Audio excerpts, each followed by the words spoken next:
Breaking news, Acura has lost pole position at Indy.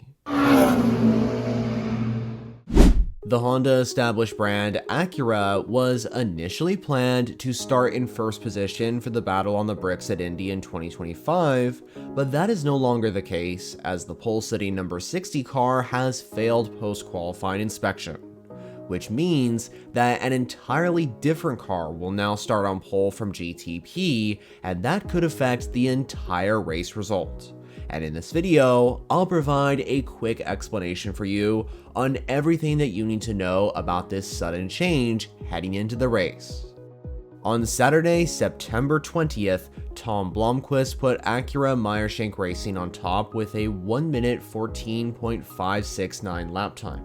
And the pole lap was not a surprise as Acura had topped the timesheets in every single session in IMSA, and they were looking good on the BOP as well. But as we know now, the number 60 car, which qualified in first, will not start there as it's been relegated to 12th overall and last in GTP. First off, the obvious question is why? Well, the number 60 Acura didn't comply with IMSA's post-qualifying inspection, as according to IMSA themselves, MSR's entry failed to comply within the LMDH bodywork tolerances within the regulations. Now, just to be clear, the number 60 Acura was not the only car that failed the post-qualifying inspection at the Indianapolis Motor Speedway, as it just coincidentally stole all the headlines because it qualified on the overall pole because of the brilliant performance of Tom Blomqvist in qualifying. The other car that failed the inspection was the number 75 Mercedes in GTD Pro from 75 Express. And just like the number 60 Acura, the AMG GT3 from the Australian squad is moving to the back of the field.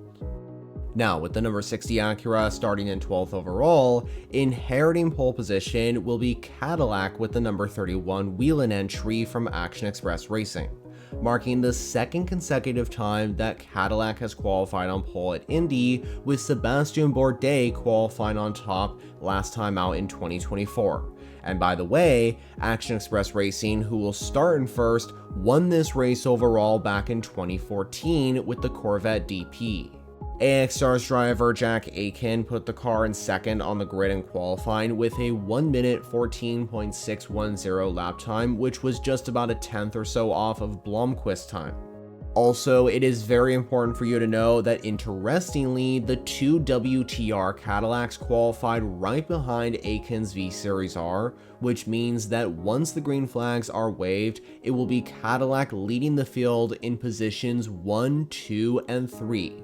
The number 31 leading the chrome number 40 car from Wayne Taylor Racing, and the blue-nosed number 10 WTR entry will be right behind starting in third.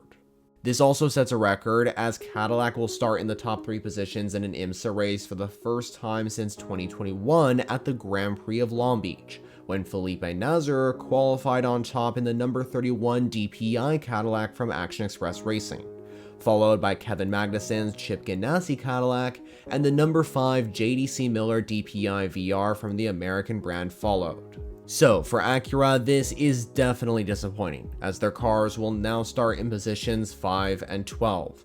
But there's still a long race ahead, and the ARX06 has shown that it can be the best performing car out on track.